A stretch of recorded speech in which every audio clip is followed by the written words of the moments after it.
vaccine hesitancy in rural Colorado, the approach health leaders think might work. A college in Colorado reaches out to tribal nations, preparing for a search for the unmarked graves of children at what once was an Indian school. Similar searches in Canada have found hundreds of graves, leading to heartbreak and healing. Both are present in Aurora, where families will gather at midnight for the 9th year since that shooting, with something new this year.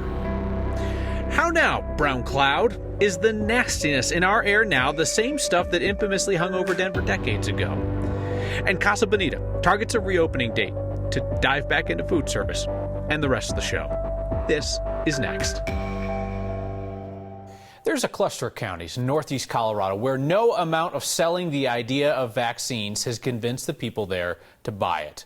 And they're not about to go with that Biden administration plan of knocking on people's doors to offer the shot. Our Steve Steger looks at the approach in a region where only 1 of 6 counties has half the eligible people vaccinated.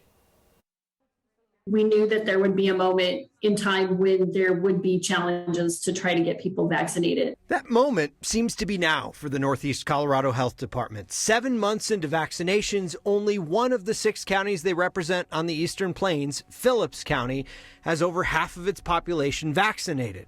A lot of people are hesitant. We're going to keep trying. We're going to keep trying to talk people into the science behind it and what's best for our communities. Mary Brummage is the health department's marketing chief. We have pretty good relationship with all of our community because it is, rather small. Jody Kind helps lead the vaccination effort.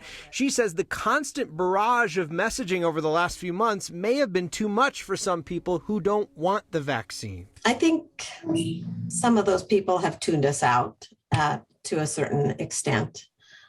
Because we have maybe oversaturated it a little bit. That's why the health department on the Plains decided against going door to door. Extra force and asking and questioning at their door could actually be more detrimental to even just to us as a department. They know there are still people who could be convinced. There's a percentage of people that are out there just waiting because they're like, let's just wait and see what happens. So instead of trying to make a scientific argument with folks, Northeast Colorado is taking an approach stolen from Instagram or TikTok, using influencers, though the term may mean more in a rural community.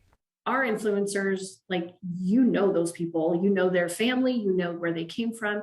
And so if you hear an influencer talking about their story, I think if you hear that personally, I think it means a lot more.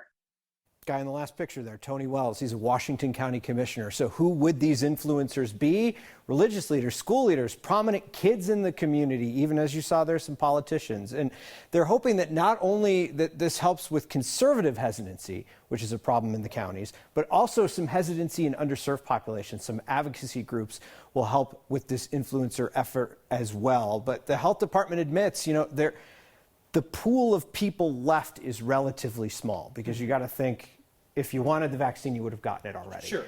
But it's not dried up completely because people continue to come in for one reason or another. Yeah. In fact, Jody Kind was mentioning she's seen people who come in who say, I want to travel and I want to make sure it's easy when I travel. Mm-hmm. So that's why they're getting vaccinated now. They could have been vaccinated back in January. So that's just one of the reasons. It's just a lot of that kind of carrot and stick approach. Yeah, it gets so individual. And yes, you mentioned carrot and stick. I mean, some people may be convinced that, yes, the science is sound. Other people may not believe the science is sound, but if they're told you're not going to see your grandkids again, because that's how their children feel about it, that could be the impetus. Yeah, it's enough to sway them. And that's what they're hoping a lot of these small conversations might help get them there. Personal approach. Steve, thank you. The man who was killed after he jumped in to protect people in Old Town Arvada is going to be remembered and honored tomorrow. Friends and family will celebrate the life of Johnny Hurley tomorrow at noon at the Arvada Center. That service is open to the public. Hurley was in Old Town Arvada on June 21st when he heard gunshots. People nearby say he ran out of the store where he was shopping, pulled his weapon, confronted the man who had just killed Arvada police officer Gordon Beasley. Hurley took out the shooter. Hurley then was shot and killed by a responding officer. Police indicated the officer thought that Hurley was the original shooter. Casa Bonita could be serving you the delicious food they are world-renowned for as soon as the end of the month, or early August. We could have been stuffing our faces with sopapillas much earlier if not for their tricky boiler. The restaurant's parent company mentioned the boiler-related delay in a bankruptcy court filing, first reported by Connor McCormick Kavanaugh at Westward. Casa Bonita closed their restaurant in Lakewood, started the pandemic in March 2020, and went quiet for the longest time. They recently reopened for tours, but the full reopening was delayed due to the boiler, we find out. Damage caused by the long-term closure. And then repairs were delayed because of supply chain issues. The repairs should be finished this week. Once the boiler passes inspection, Casa Bonita then has to pass a health inspection. Fingers crossed, everybody. Fort Lewis College in Durango is considering a search for the remains of indigenous children on its campus. And the college has reached out to tribal nations whose children were sent to the Fort Lewis Indian School, which closed in 1910. Hundreds of unmarked graves have been found at schools for indigenous children in Canada. Fort Lewis College says that it has been in touch with the U.S. Department of the Interior and is researching what kind of technology might allow Fort Lewis to search for unmarked graves on campus. The school told me today that nothing is going to happen without the guidance of their tribal partners. New York Times had an extensive article today on the search for unmarked graves and the lingering harm done by Indian schools. Find a link to that Times piece on the next Facebook page. Tonight's next question comes to us from Jamie. Are hospitals still being compensated from government entities for COVID-related hospitalizations? If so, should a hospital or individual be compensated by the government at this time if the individual has consciously chosen not to be vaccinated? Jamie in Castle Rock, two good questions there. First off, hospitals are still being compensated for treating people who are hospitalized for COVID-19. Comes through government payers like Medicare as well as through commercial insurance. As for that second question about whether they should still be compensated for treating patients who refuse the vaccine, i.e. if they might not get paid, then they could refuse to treat somebody. The Hospital Association said they believe they should continue to treat those people and get compensated. Hospital Association said they aren't in the business of policing people's personal decisions. We're paid for taking care of you if you've been in a terrible automobile accident. And we don't ask questions. We don't ask you, did you wear your seatbelt? And we're not compensated or paid any differently if you wore your seatbelt or if you didn't. There are personal decisions and personal choices that patients make.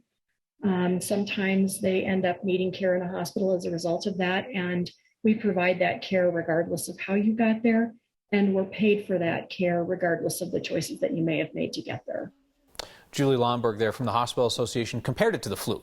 People are going to the hospital with the flu last year, notable exception because of mask wearing and distancing. But somebody comes in with the flu, they're going to get treated regardless of whether or not they chose to get the flu vaccine or not. If you have a question that you've been looking for an answer for, send it our way. Record a video or audio message of yourself asking that question. Email it to next@9news.com. As we always say, if you're wondering, someone else is too. Your Word of Thanks microgiving campaign last week stunned me. It also stunned the nonprofit, which was hoping to raise $45,000, and you beautiful folks raised more than $80,000 for them in a couple of days. So Showers for All, the nonprofit, is going to be able to build that second shower and laundry trailer to serve people who are living on Denver streets, so that those people can improve their health and their confidence as they head out to job interviews or class, work, anything else. And beyond that, you have also funded the operation of Showers for All's trailers with your additional donation. And they told me they're looking at hiring their first paid staff member to organize logistics, now that you all have doubled the reach of their work. Back with our next idea to be a force for good in our community on Wednesday. Victims of mass tragedy share a common bond. A city here that was the site of senseless evil wants to be the starting point for healing for other communities. Denver's old school brown cloud, our new school hazy summer days. Same soupiness in the sky, or a new brew harming our health? We'll take a closer look next.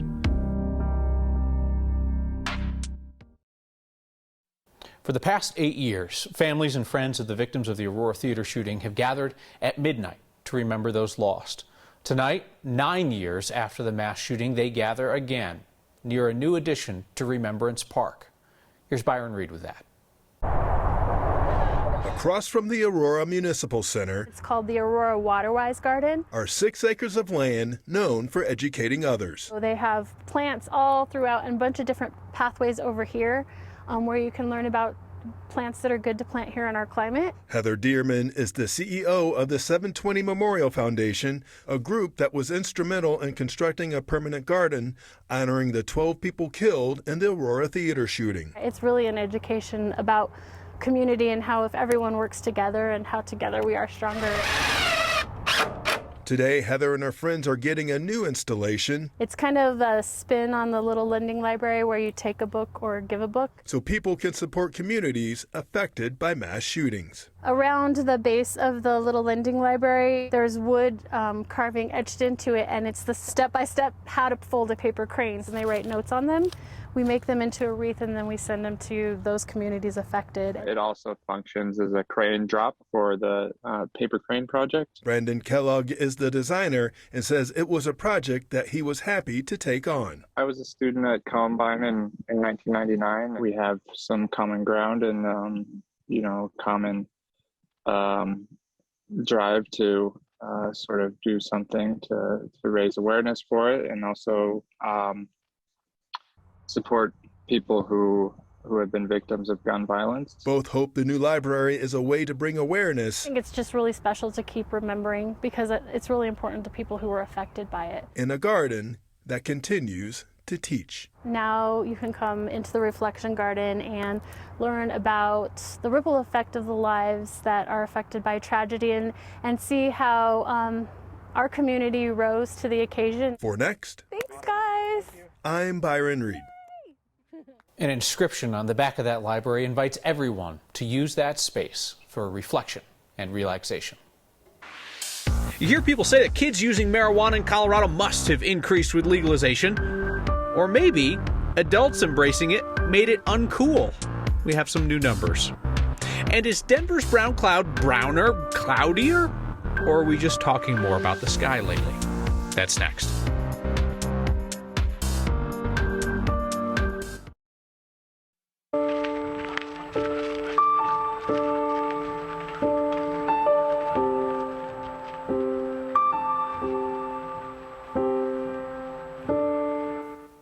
Little deer behind shot there.